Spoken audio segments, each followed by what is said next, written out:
All right, so good morning, good afternoon, so whenever you are watching this. So today, what I'm gonna do is I'm gonna go over some things that may make this previous worksheet on opens and shorts and the DC pre-skill stuff make a little more sense. So as you can see, it's kind of bittersweet. I'm actually filming this at the school. So I brought some recording equipment up here, and I don't know, just wanted to do something a little different. So I came up here to record this video. So and it gives me more whiteboard space because the one I have at home is just a little bit smaller. So you may actually see some of these videos actually filmed from here until we come back. So very much looking forward to that. Hopefully that June 19th date will stick and we'll all be able to get back together and start doing some hands-on stuff. But until then, it's online. So first, I just want to go over, just revisit some terms. And I think if we know these terms, even some of these calculations on that first worksheet will make a little bit more sense.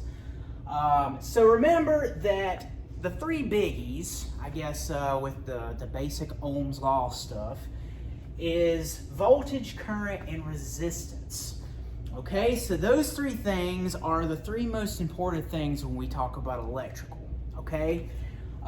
So let's go through what these terms actually mean, and then we'll work a couple of those circuits that was on the worksheet and just see if that makes more sense after you've reviewed some of this stuff. All right, so first we have voltage. What is voltage, okay?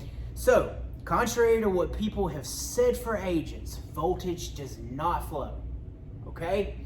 I've always stressed this in the classroom, never say that voltage flows, okay? What flows is current, okay?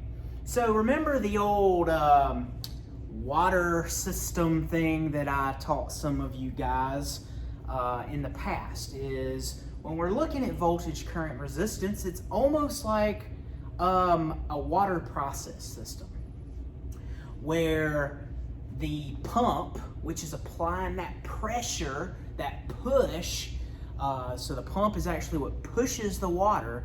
So remember, the pump is going to be like our voltage, because voltage is nothing more than a pressure. It's an electrical pressure that pushes electrons, okay? So in the water example, current is going to be our water, because water is what's actually flowing. So the voltage is pushing the current through the circuit.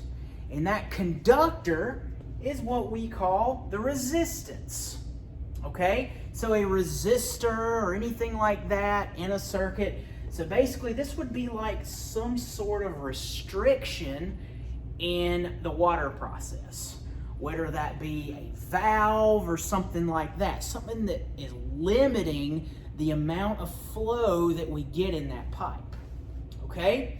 So again, voltage is like the pump, it's what's applying the pressure. Current is like water because that's what's flowing. And resistance is like a valve because it restricts that flow. Okay?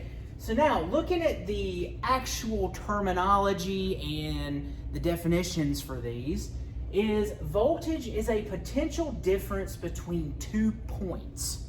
So that means that in order to have a voltage, we have to have a difference.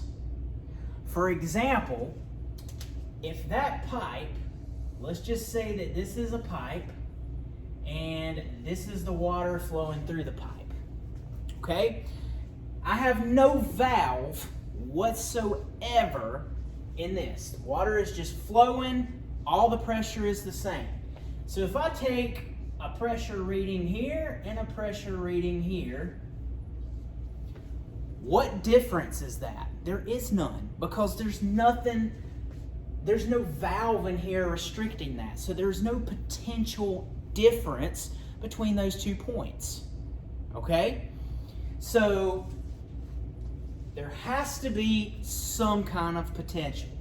If I take and I put a valve in here of some sort or some kind of restriction, so when water hits here, now I'm going to have a pressure difference between this side and this side. So that is what we would call voltage. We have to have a potential difference. So in a circuit, this would look a little bit like this. We have a conductor and we have a resistor. If I measure across this resistor, if I'm measuring voltage, whatever I read is that potential difference between this side of the resistor and this side of the resistor. Okay? If I take this resistor out and I'm just measuring a bare piece of wire, there is no potential difference between here and here. You're just measuring a conductor, just a straight piece of wire. So the voltage would be 0. You have to have some sort of difference in potential to have a voltage. If you do not have that potential there, it's 0 volts. Okay? All right, so just to recap, voltage is a pressure. It's the potential difference between 2 points. And also, you have to have that difference to read a voltage. Okay? Measuring just a straight piece of wire, you're not going to have a voltage because you do not have a resistor or any component in there that's giving you that electrical pressure difference. Okay? So now moving to current. Couple of things with current. Current's the flow of electrons. It was like the water flowing. Okay, so it is the flow of electrons from negative to positive. Okay, which is the main theory that we use now. There is an old conventional theory that states positive to negative, but we accept the fact that current flows from the most negative point to the most positive point. Okay? So, current is the flow of electrons. In order to have flow, we have to have a closed circuit. We have to have a closed circuit. So if I have a circuit here, and let's just put a single resistor in there, that is a closed circuit because you have a complete path from negative to positive. So current can indeed flow. Okay? So, what happens if I take that resistor out? Can current flow? Nope. Think of this as like a road and the resistor was the bridge. Okay? So, if the bridge is out, the current can't get from point A to point B. In this case, negative to positive. So, current flow in what we call an open circuit is going to be 0, always. If there's any break in that circuit, then current is going to be 0. And all we have to do is either connect another piece of wire here or put a resistor in there.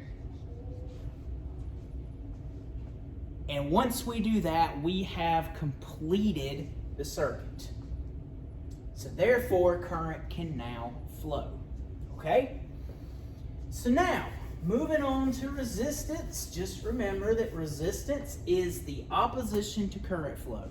The more resistance I add, the more you are limiting current, so current goes down. Okay? So resistance and current, as long as voltage stays the same, resistance and current are inversely proportional with each other. Okay? They are inversely proportional with each other. Because any rise in resistance is limiting it. It's like that valve is shutting further and further. So, it's limiting the amount of current or flow. Okay? So hopefully that cleared up some of the terminology and the definitions. So in the next video, I'm going to go through some of the circuits on that worksheet, and hopefully once we've kind of touched on this and I go through it, it'll make sense. So again, any questions, please let me know, and I will see you guys in the next video.